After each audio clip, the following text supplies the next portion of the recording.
Muri yeZimbabwe tinokuchingamidzai zvekare kune chimwe chirongwa pano paZim Facebook Secrets and Confessions. Kuri sei kwose kwamungava muri kumativi mana enyika, tadzoka nawo maSecrets nemaConfessions. Regedzei tibva tapinda mumamessages edu atadzoka takakubatirai.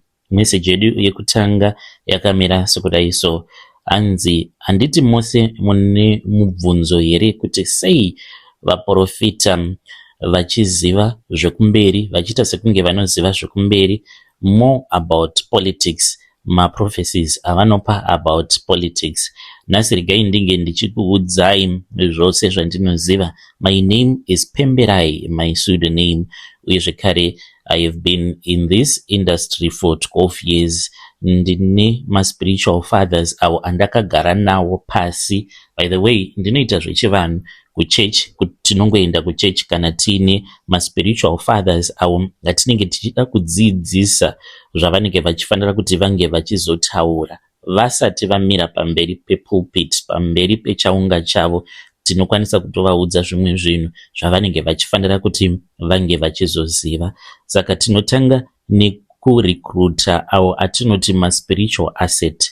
Vazhinji venyu munongofungidzira kuti sema-CIO tinongotsvaka vanhu vanenge vaine pfuti. No, isusu basa redu kutsvaka vanhu vanenge vaine influence, vanhu vanoteverwa nezviuru zvevanhu. Back in 2014 ndachinjawo madates, taka-identify a young charismatic pastor in a small high density suburb. Tikabva tachizotanga kumaita nurturing. Munozviziva here kuti vazhinji vamunoti vana papa, vazhinji vacho vanenge vatoriwo ma-CIO. Vazhinji hamuzvizivi, handitika maingofungidzira kuti papa vanenge vangori papa, vamwe vacho vanenge vatori ma-CIO vanenge vakatorekrutiwa, nekuti kana ukangokwanisa kungoita zviuru zvevanhu zvinenge zvichikutevera, unenge watova a valuable asset. Kana wava nevanhu vanosvika kumamiliyoni vanoti kana ukataura chaunenge wati chinge chichiitika, panowanikwa zviuru zvevanhu zvinosimuka zvichiti zvinenge zvichida kuzviita zvinhu izvozvo. Saka patakapiwa mission takanzi he was just a normal pastor, but aifanira kuti ange achizova a big prophet because he is a talented speaker.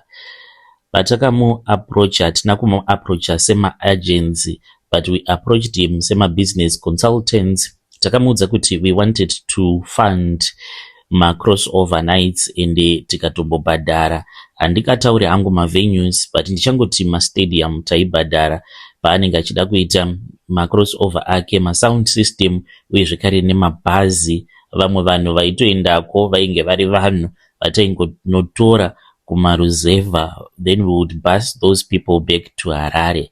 Aiti kana aine event yaanenge achida kuita, for it to be a massive success, taienda tonotora vanhu nemabhazi kubva kumaruzeva vakasiyana-siyana, then vanhu vaibva vachizouya vobva vachizozara mumastadium. Saka that was when the real work that we had for him started.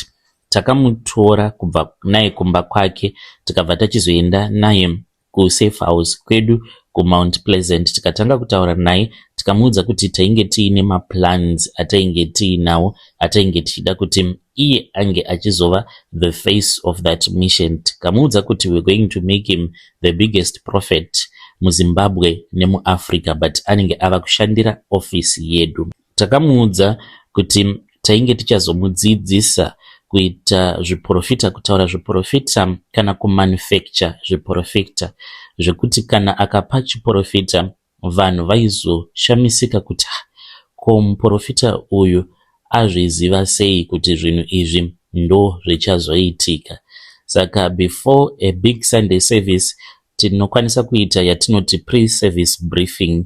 Tinenge tiine database, one of our technical team tichishandisa digital surveillance. Tinokwanisa kumonita ma-church registration, kana motikari yako, kana ma-prayer request cards. Tinotora mazita iwawo, then tova tamarana through the central registry kana ma-telecom database.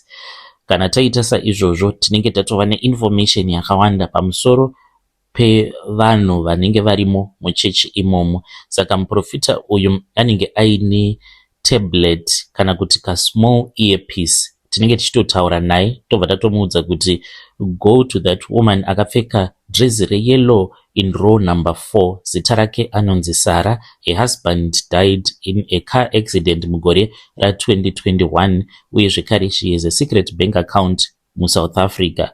So kana kuri kunzi muprofita akafamba akaenda murow number 4 akanonongedzera kuna Sarah, because tinenge tagather that information through my death certificate, everything zvinenge zviri muregistry, tobva tatoti iwe uchitaura uchiti iwe Sarah murume wako ari kumuka but ari kumutswa nemadhimoni kana kuti ihama dzake dziri kumumutsa kuti iwe upenyu hwako hunge kuchizokoma. Saka kana prophet vakatanga kutaura naSarah vachimuudza zvose izvozvo, munhu anokwanisa kana kutofenta and the whole church will scream holy holy prophesy papa prophesy. Saka it is just a way that we help mamwe maprofita awa anenge ari maassets edu. Then kunozoita mapolitical visions. I am sure kuti ndo zvamanga makamirira kuti munge muchizonzwa kuti vanombozviziva sei kuti pane zvinenge zvichazoitika in politics, then vobva vachizopa zviprofita zvavo kuti gore rakati kune chakati chichazoitika. That is where it gets dangerous. Have you ever noticed kuti kune mamwe maprofita ekuti vanokwanisa kutoita predict a cabinet reshuffle and pasina kana nguva munozotoona zvinhu izvozvo zvava kuitika. Saka isusu kana tikapiwa that information before that tinenge tichitoziva kutoti who is going to be fired, and dzimwe information dzekutoti vakuru vanenge vasingatozvizive kuti some of this information can be leaked. Vanokwanisa kutoshamisikawo zviprofita zvava kutongotaurwawo pamasocial media zvireve kuti kana uri president unoziva everything about everything zvinenge zvichiitika munyika mako. Inhau yekungoti chiso chako ndo chinenge chiri kuvanhu, but kunenge kuine vamwe vanhu vanenge vachitolika information vanenge vatori pasi pako. Saka before zvinhu izvi zvaitika tinokwanisa kana kutongonoudza muprofita kuti pane reshuffle ichazoitika, ningi achazodzingwa basa, ningi achazonzi anga achimbomira kumboshanda. Kunyangwe zvikanzi munenge muri mumapati mapolitical party zvisinei nekuti kuopposition, nekuti kwese tiriko tinokwanisa kutopiwa task yekutotanga maopposition party kana vamwe vanhu vamunotoda vekuopposition vanenge vatori maassets, nekuti munhu wose anoda kudya ende kuti unge uchiraramisa mhuri yako zvinoda mari, ende muZimbabwe kuti unge uchikwanisa kubudirira munoziva kuti unofanira kuti unge uchiita sei. Saka vazhinji vakatorekrutwa kudhara semaassets avo vandati vanokwanisa kuti kana vakaudza mafollowers avo kuti itai chakati vanhu voita, ndivo manumber 1 assets iwavo avo atinoshandisa kana nguva yakwana. Saka maprofeti vanozopa zviprofita zvekuti pane zvichazoitika muhurumende, pane achadzingwa basa. Zvose izvi zvichiitika inenge iri nhau yekuti tinenge takatovapa maprophecies nechekare anenge asiri maprophecies echokwadi. Ndo zvishoma zvandangoti ndinge ndichiuya kuzokuudzai kuti most of the times munozongoti prophesy but munenge muchitopiwa maybe zviprofita because zvinhu zvinenge zvichazoitika. Kungoti muprofita anenge apiwa knowledge yekuziviswa kuti pane zvichazoitika kumberi uko ende zvechokwadi zvinozoitika. Ndiyo nyaya yandangoti ndige ndichiuya nayo zvaizvezvi. Ndichazokuudzai dzimwe nyaya pamberi apo. Vedare ndo message iyo yandakatumidzirwa ichibva kuna mukoma vedu avo vari kushandisa ghost account. Akomanaka zvakangooma hazvo vedu we. Anzi kana ukangoita mafollowers akawanda unotoita an agent, hanzi unenge wava an asset. Zvakangooma hazvo vedu we. Pakaipa ngatitaurei navo mucomment section. Munowirirana nazvo here zvavari kutaura kana kuti munoti kunyepa uku, but zvimwe zvacho zvinoita sekunge zviri accurate panhau dzemaprophecies anenge aine kudzingwa kwevanhu mabasa in politics, ko yekuti hanzi prophet anenge atori neka iye piece kaanenge ainako anzi ka hidden small earpiece. Anzi tinenge tichitomuudza kuti enda pane mukadzi uyo, mukadzi iyeye tinenge tatopula up your file from the database. Akomanaka zvakangooma hazvo veduwe. Rekedzei tibva taenda panyedu inotevera. Nyedu inotevera yakamira sekudai so. Hanzi zita rangu please ndicharivanza ndikwanise kuti ndige ndichiritaura. Mukomanashi ndine nyaya yandiinayo. Inini ndiri mudzimai uye zvakare ndine makore 56 years ekuberekwa. Ndainge ndakaitawo mwana umwe chete nemurume wangu. Mwana uyu akazoshayika ndikabva ndachizoroorwa. Sofa ndakaroorwa 3 times. Apa ndinomwe murume wandiri kufambidzana naye.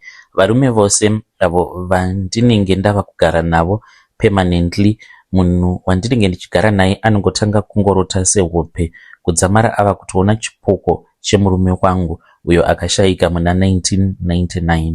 Ndinoita sekunge munhu ane mwoyo wakanaka uye zvekare kuparidzawo kuchechi ndinoparidza, but ndine dark secret yandiinayo yandoda kuti ndige ndichisheya nemi so that ndige ndichikwanisa kubatsirikana. Mainge muri mugore ra1999 ndainge ndiri mukadzi wechidiki mukoma. Ndainge ndakaroorwa naHerbert. Murume wangu ainge ari munhu ainge aine mwoyo wakanaka, ainge aine rudo. Tainge tiine mwana wedu uye zvakare tainge tiine imba yedu. Imba iyi, paimba ndo pakatanga kuita mutauro kusvika ndichizotsvaka lawyer rakazondiudza kuti iwewe kana uchitya kuti murume wako zvaava kurwara ngatimuuraye, kana tamuuraya then imba tinenge tagara tatogadzira mapepa ekuti inenge iri muzita rako. Kana hama dzake dzikada kuzokutorera imba havakwanise kuzotora imba. Mukomanashi ndakabva ndachizoronga chakaipa ndikange ndava kudanana naGilbert. Gilbert uyu ndiro rainge riri lawyer remurume wangu. Gilbert akandinyengerera akati kana Herbert akangofa ziva kuti uri kuzotorerwa imba. Saka takaronga mukomanashi. Murume wangu aimboita nguva yekuti aimboti kana akapora, aiti kana apora then aibva achizomboenda hake kubhawa achinonotandara nevamwe varume onwa zvake doro. Saka Gilbert akazondifonera akandiudza kuti ainge aona Herbert kubhawa akadhakwa. Ndikati saka uri kuti kudii? Akati ndafunga kuti tinge tichiita zviya zvantakaronga. Ndikati inini Gilbert ndiri kutya kukana ukazosungwa. Akati handimbofi ndakasungwa. Saka murume wangu akazoti achibva kubhawa Gilbert akamutevera, ainge akabata iron bar. Handikwanise kutsanangura hangu zvakaitika ipapo, but Gilbert akabva achizonoponda murume wangu. Herbert ndokubva achizongonhongwa akafa. Gilbert akamuponda asi ane ropa raakatora. Ropa iri akazoenda naro kun'anga kuitira kuti asazomukirwa nemweya wengozi, zvekare nekunanzva kwaakaita ropa remurume wangu. Murume wangu akavigwa mukomanashi. Ndakanyepedzera kuchema asi ndainge ndichiziva hangu kuti ndainge ndakwanisa kuwina imba neinsurance because ainge achishanda kuCourtcom. Gilbert akandibatsira kuti mari dzinge dzichikasika dzabuda. Gilbert akabuda munyika nemudzimai wake. Tikabva tachizongorambana. Handizivi kana achiri mupenyu kana kuti akazofa. Kubva ipapo pakashayika murume wangu. Ndakatanga kuona chipoko chainge chichiuya kwandiri, asi chipoko ichi ndaisaziva kuti ndechemurume wangu here kana kuti umwewo munhu.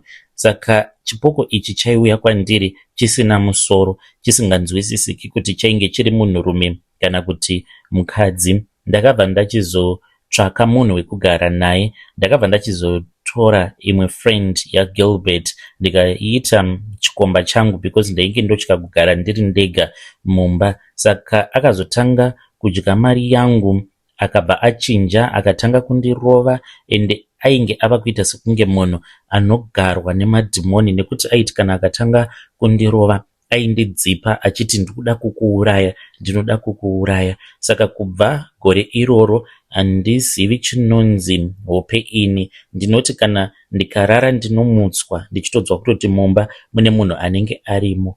Inyasha dzaMwari mukomanashi kuramba ndiri mupenyu kudai, because I think kuti zvinhu zvacho zvinotoda kutondiuraya ini, because ndinomboshungurudzwa zvekuti ndinombozvibvunza kuti kasi ndava kuda kurasika njeri here. Ndinongogara ndichingoona zvimwe zvinhu zvekuti hazvinzwisisiki. Ndinokwanisa kungoona sikarudzi yemunhurume inenge ichifamba mumba mangu, asi ichifamba kudaro inenge isingafambi nemakumbo, inenge ichifamba kuita kunge nyoka.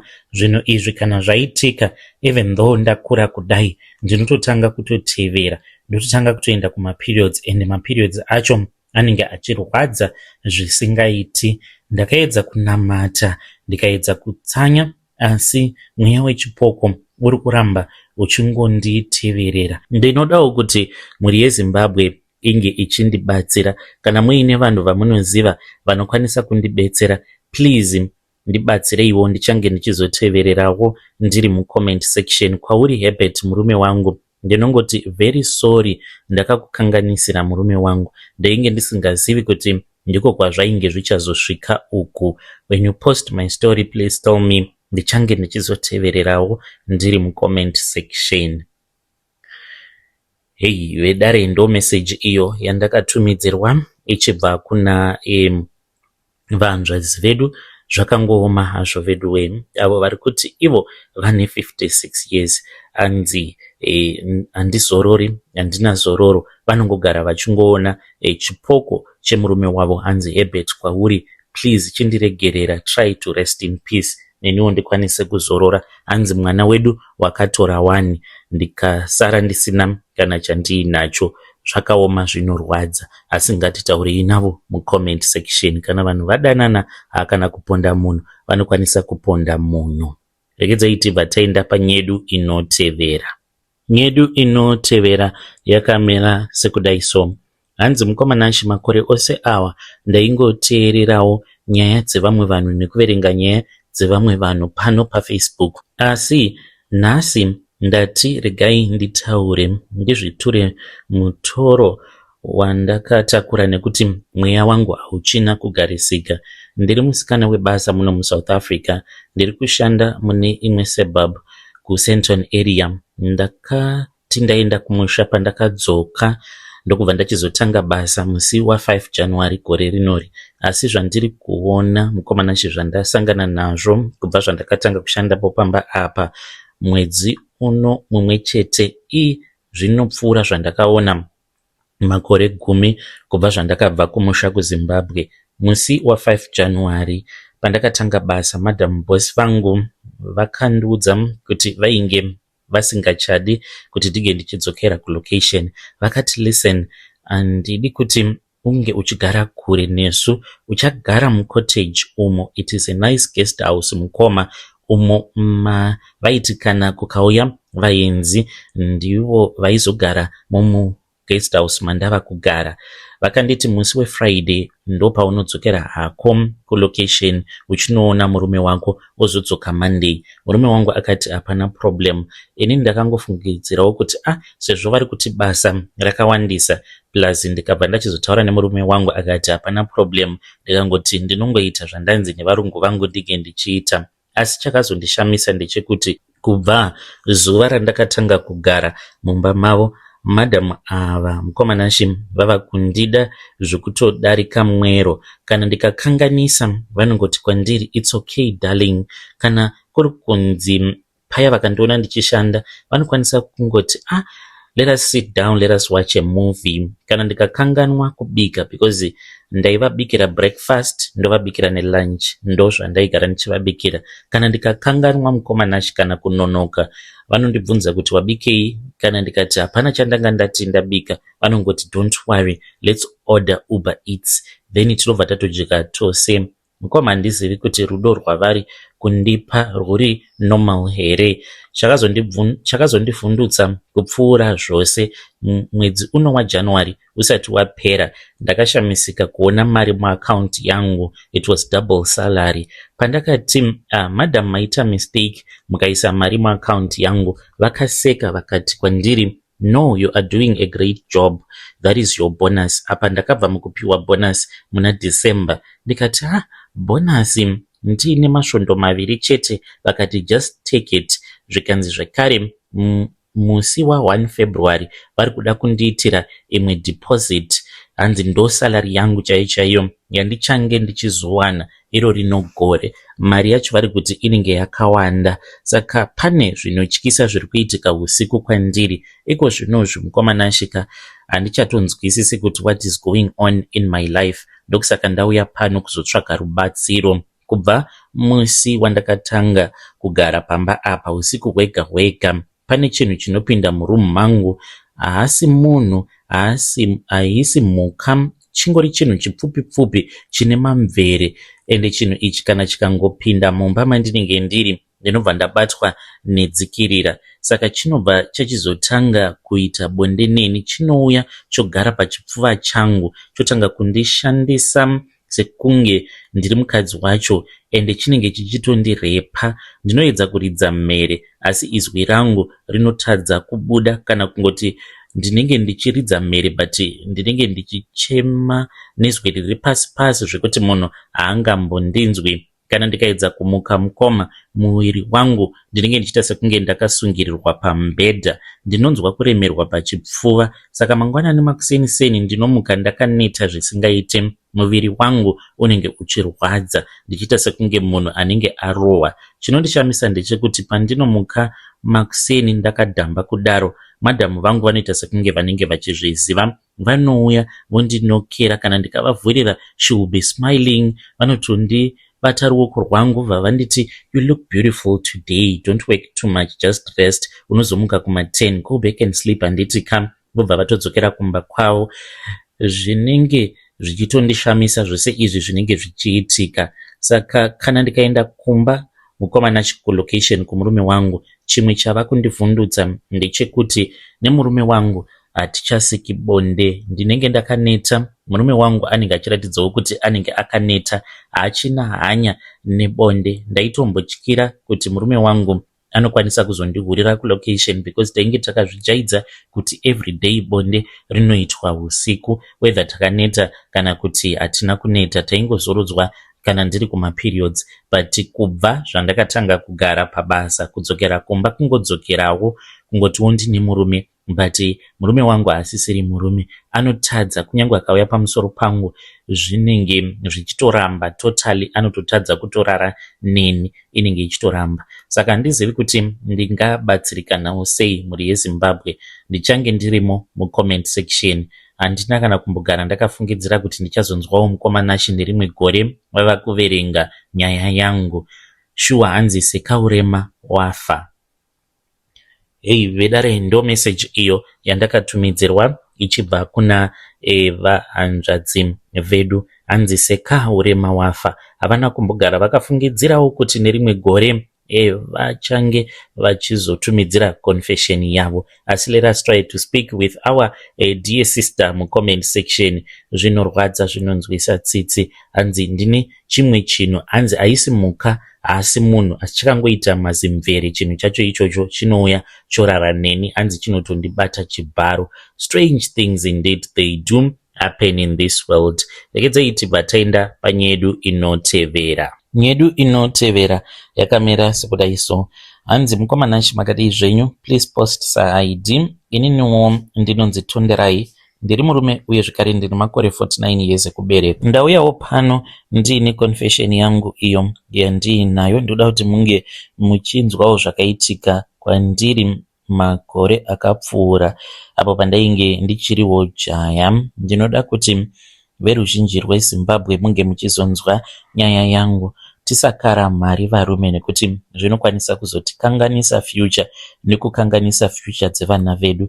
Ndakatengesa upenyu hwangu $200. Ndingori rombe. Handina kunge ndakaziva kuti kushanda kwandainge ndava kuita ndava nelicense dzainge dzitori nyasha dzaMwari, because ndinoti kana ndikafamba maprofita ndinoudzwa kuti dai kutaura kudai so ndatova nekambani yangu hombe. Hanzi license kutora kwandainge ndakariita, Mwari vaida kuti ndige ndichizoita zvekudriva matrack, ndokwainge kuine breakthrough yangu. Asi ndakazosangana nemunhu akaromba, akazviona kuti ndainge ndiine laki rainge riri pandiri, ndikatengesa laki rangu nekuda $200.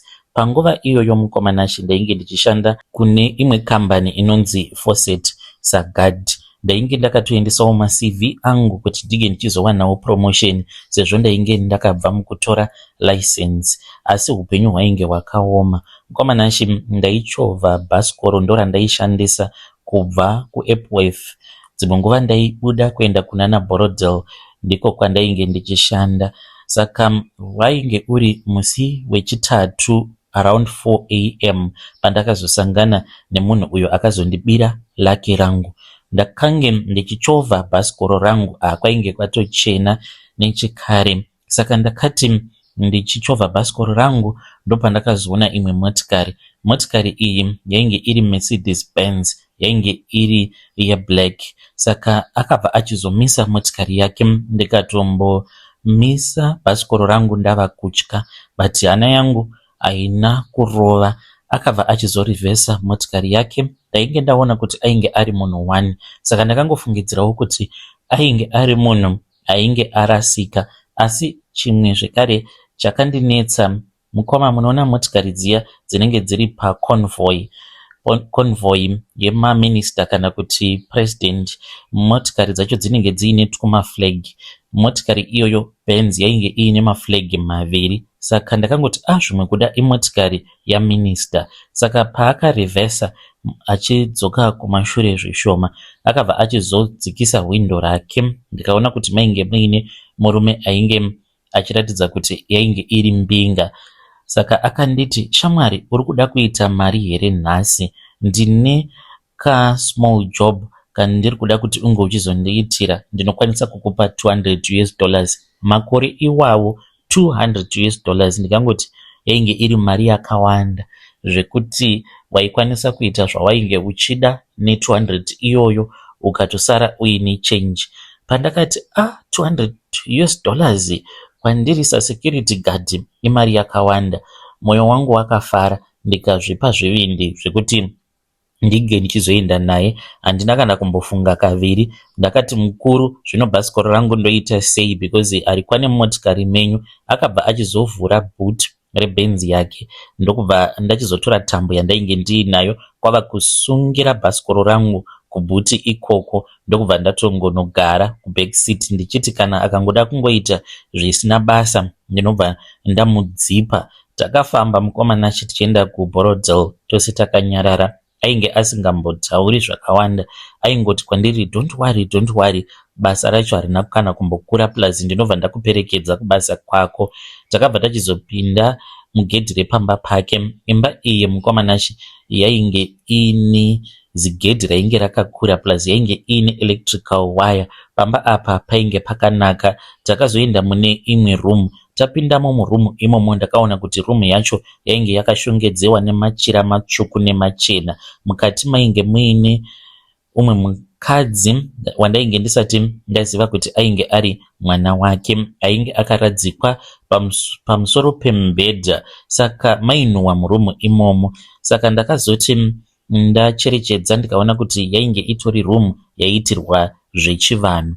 Murume uya akabva achizondiudza kuti ainge achida kuti ndige ndichirara nemwanasikana wechidiki anogona kunge ainge aine 16 or 17 years, I'm not sure. Zvandakaona zvakandipedza simba. Musikana uyu ainge akaremara, makumbo ake ainge akapetana zvaityisa. Mukomanashi ndakati ndakamutarisa apa ainge akashama. Muviri wake wainge wakazorewa mafuta matsvuku uye zvekare nemadota. Murume iyeye akatendeuka akanditarisa nemaziso ainge asina kana tsitsi kumwana ainge akarara pamubhedha. Akati, basa rako ndeiri, unofanira kuti unge uchirara nemwana wangu. Ndakavhunduka ndikati, mwana wake? Akanditi, ndinoda kuti unge uchirara nemwana wangu. Akabva achizoti ainge achazondipa mari $200. Vanhu vaMwari, nekuda kweurombo ndakaita zvandainge ndakanzi ndinge ndichiita. Asi pandakangobata musikana uyu ndakatotanga kutoyevedza misodzi. Iye kana kutaura ndifunge kuti aitogona kutaura. Ndakatanga kurara naye. Musikana uyu aingogomera achiratidza kuti ainge achirwadziwa. apa ainge akatonhora kuti tono amene kuti ainge ava nemahours mangani akangoradzikwa pamubhedha, because pamubhedha apa painge pasina kana jira, paingova paine kamucheka kered, pasina kana mashits. Ndakarara naye kusvika ndichizonopedza kunorara naye. Baba vake vainge vari mune imwe room, mainge muine midziyo yose inoshandiswa pachivanhu.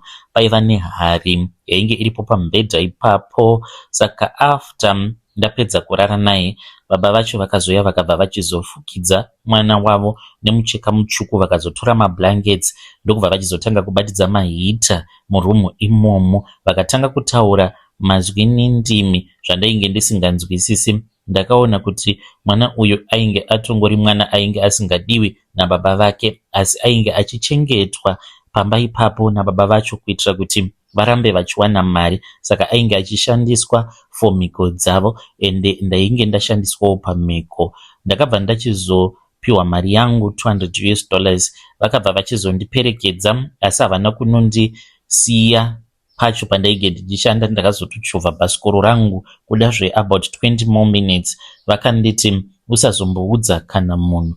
Mukoma nashi ndakachovha bhasikoro rangu ndikaenda kubasa, asi mwoyo wangu mukoma ndainzwa kuti wainge wakaita kuti tsva nekusviba. Mari iya ndakaishandisa, asi upenyu hwangu hauna kuzombofamba kubva zuva iroro zvakanaka. Ndakatanga kurota musikana uya usiku hwega hwega achitambanudza maoko ake achichema.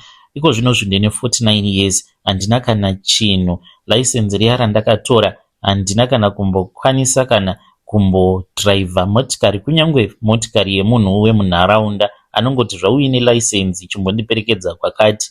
Ringoriwo license rezita mukoma, handina kana chinhu, kungotambudzika kwega kwega, vana kuvatarisa vari marombe.